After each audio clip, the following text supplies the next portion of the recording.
宇宙からの高波動を受け取るチャンスは人生最後ということになります。こんにちは。スピリチュアルで夢実現を提唱するスピリアルアカデミーザガイアハウスオーストラリアの開運先生術師新海真希です。さて今日は1月の20日土星と天王星がアスペクトを取ります。これ人生最後のアスペクトですよという貴重なお話をいたしますので、ぜひ最後までご覧ください。2026年1月の20日、魚座の土星とお羊座の天王星がセクスタイル60度というアスペクトを取るんですね。先生術的に見て個人の人生を上昇させるための非常に前向きで建設的なエネルギーを持っています。このアスペクトを私たちの人生において二度と起こることのない貴重なアスペクトで、しかもこのポジティブな宇宙からの高波動を受け取るチャンスは人生最後ということになります。今日はこの時に起こりそうなことと何をすべきか、そして NG 行動は何かお話ししますので、ぜひ最後までご覧ください。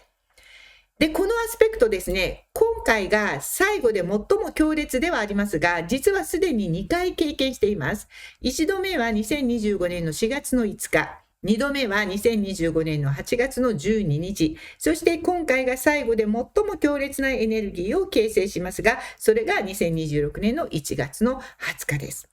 このチャンスを逃さず活かせる人が2026年を最高の年にできることは間違いありません。もしこの動画を皆さん今見てるのがその日程以降でも大丈夫です。今回のセクスタイルの影響をポジティブに変換できる期間は2026年2月の14日、つまり土星がお羊座に移動するまでですから、ぜひ安心してください。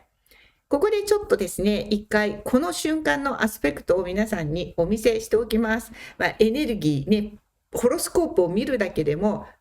エネルギーは受け取れますので、どうでしょう、こっちの方が大きく。で、これを見ていただいたら分かるように、実はこのイグザクトで60度になる瞬間ですね、太陽、水星、火星、金星、冥王星といった天体もほとんど全てですね、セクスタイルを土星と取っているということになります。ですから余計にやっぱりこの1回目2回目じゃなくて3回目のこの60度が非常に大事ということになります。土星は伝統とか基盤とか制限とか、確立するとか成功するとか達成する、努力する、作り上げる、結果に残す、こういうエネルギーを持っています。天王星は改革革新、壊す、突発的な変化、覚醒、こういうエネルギーを持っています。つまり正反対の性質を持つ天体が調和的な角度を取るということで、こうなるとどうなるかということをちょっと解説いたしますが、土星は形にする力を持っています。そして天王星はもう必要のないものを壊して新しくする力を持っています。この2つが通常間違った場所でぶつかると激しい葛藤と摩擦を生むわけです。壊したくない、いや壊したい、こんな喧嘩になっちゃうわけですね。ですが60度の角度になっている時だけ、セクスタイルの時だけ理想を現実的な形に落とし込むという非常にクリエイティブな作用を発揮するんです。で、特に今回はお牛座の天王星と魚座の土星のセクスタイル、もうこれは私たちの人生にもうやってきません。で、この後土星はお羊座にすぐ移動します。そして29年の公転周期のサイクルをこの後開始します。それから天王星は今年4月の26日に双子座に移動します。そこから約77年、もうお牛座に戻ってくることはありません。だから最後の仕上げみたいなことを今やろうとしてるんです。この2つの天体が協力をしてということです。それぞれが今いるサインの最後の場所でセクスタイルを取るときは、人生において一つの目的を達成する可能性が大いにあるということになります。つまりこのアスペクトは目に見えない理想、魚座の土星ですね。具体的で価値のある現実、お牛座の天王星へと着地させる非常に稀有なチャンスを意味しているということになります。魚座の土星は境界線を溶かします。そして癒しや精神性、あるいは目に見えない救済を形や仕組みにしようとする力を強く持っています。牡牛座の天王星はアセット、財産、お金、所有すること、それから五感とか体の感覚、物質的な価値観を根底から覆して刷新して新しいものを作り上げようとする力を持っています。これが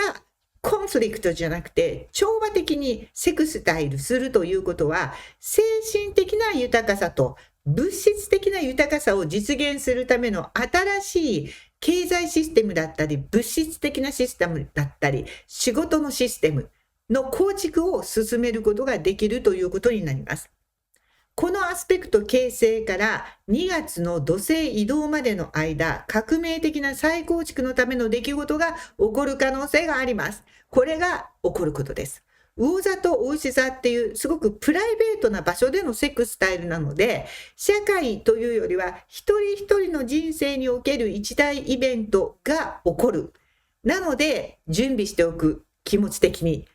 物質的にということがとても大事になってきますね。それは直感的なアプローチとともに現実的で実用的な変化をもたらすポジティブな出来事として捉えることができるようなことが起こります。2025年の4月あたりから1回目のこのアスペクトから思い返していただきたいんです。コツコツと続けてきた努力とか、信じてきた人とのつながりとか、辛抱強く築き上げてきた人間関係、土台が現実的に使えるエネルギーへと変換され、大いなる飛躍への準備が整うような期間となります。すごく嬉しい、こういうことが起こると。でもこういうことが起こるよって言ってます。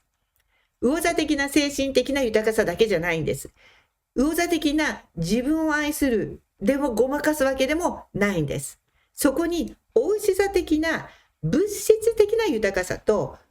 自分を愛するんじゃなくて自分の人生すべてを愛するってことは、そこにある仕事、そこにある経済状況、あなたが住んでいる家全部ですね、それを愛せるように人生を改築していく動きが始まるということです。だから私は自分を愛してるのでこれでいいのっていうもうごまかしのところから成長していくっていう、こういうタイミングでもありますので、それを思い知るような、あるいはポジティブな言い方をすると、それに気づくような、目覚めるような出来事が起こっていきます。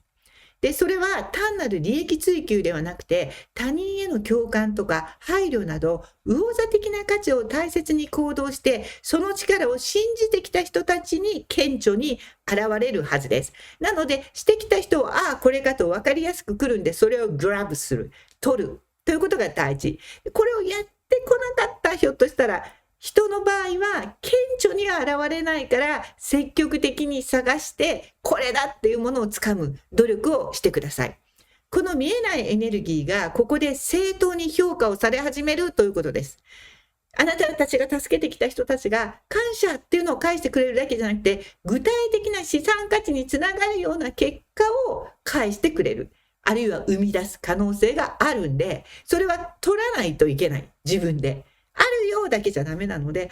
今前もってそういうことが起こるよということを話しているので、これだと思ったら受け取ってください。これが魚座の土星と牡牛座の天王星の典型的なポジティブなエネルギーです。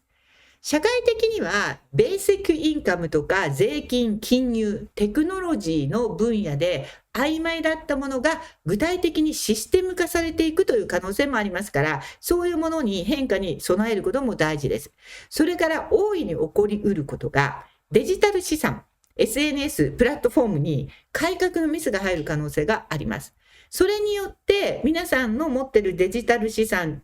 のあり方によっては、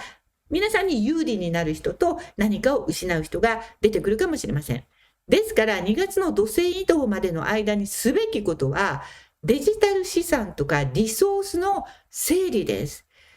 今まで闇雲に使ってきた、皆さんが作り上げてきたプラットフォーム、YouTube の、プラットフォームだったり SNS のプラットフォームだったりありますでしょ。それを今ちゃんと整理してデータとか知的所有権とか信頼関係を整理して現実的な価値として再定義して守るという意識を持っておくことがとても大事。それをしていくに最適な時期だということになります。それから見えない夢を形にするための一歩を踏み出す時であることはもうね、この話を聞けば間違いありません。これまで社会とかコミュニティにシェアしてきた愛をさらに意識的に続けつつ、そこからやってくる見える形でのチャンスや豊かさをベルトコンベヤーに過ぎていくのをただ見ていくんじゃなくて、惜しみなくこれ受け取ってください。今絶対にやっちゃいけない NG 行動が遠慮することと躊躇することです。これ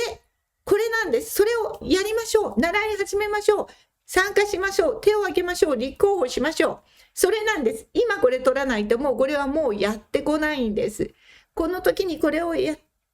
ったことによって皆さんの人生が今後変わっていくということです。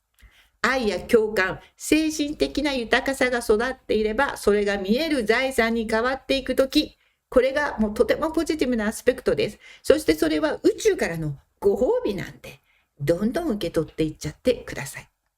土星と天王星のセクスタイルは夢を夢で終わらせないための現実的な橋渡しということになります。どうぞ皆さん、内なる導きに素直に耳を傾けながら現実の成功を生み出していってください。では最後に宇宙から直接メッセージを受け取れるツールといえば、もうまさに私もね、この65枚のカードとこのシンボルが降りてきたときに、どうしようかななんて躊躇しないで、はい、それ私取ります。私が広めていきます。やりますっていただいて、そして今に至る。このメソッド、これを使ったコーチング講座、そしてこの65枚の宇宙のエネルギーカードを使ったリーディング、今本当にたくさんの方に広めていただいています。いつも言ってますが、これを広めていただくプラクティショナー資格を取ってくださる方、本当に大募集中です。今まで全く先生術もカードリーディングもエネルギーの話もしたことがない方こそウェルカムです。誰でもできる、とってもシンプルなテクニックですので、さあそれでは1枚皆さんにカードを、この中には先生術、数秘術、カラーセラピーのカードが内包されていますが、なんと数秘術の一番ポジティブなカード11が出ました。観音開きの扉をパーンと開けて、新しいスタートを切る時です。新しいことを始めてもいいし、すでに始めている人はその学んできたツールを持ってより外に飛び出していきましょう。必ずご褒美がやってきます。ということで、素敵な1月2月を過ごしてください。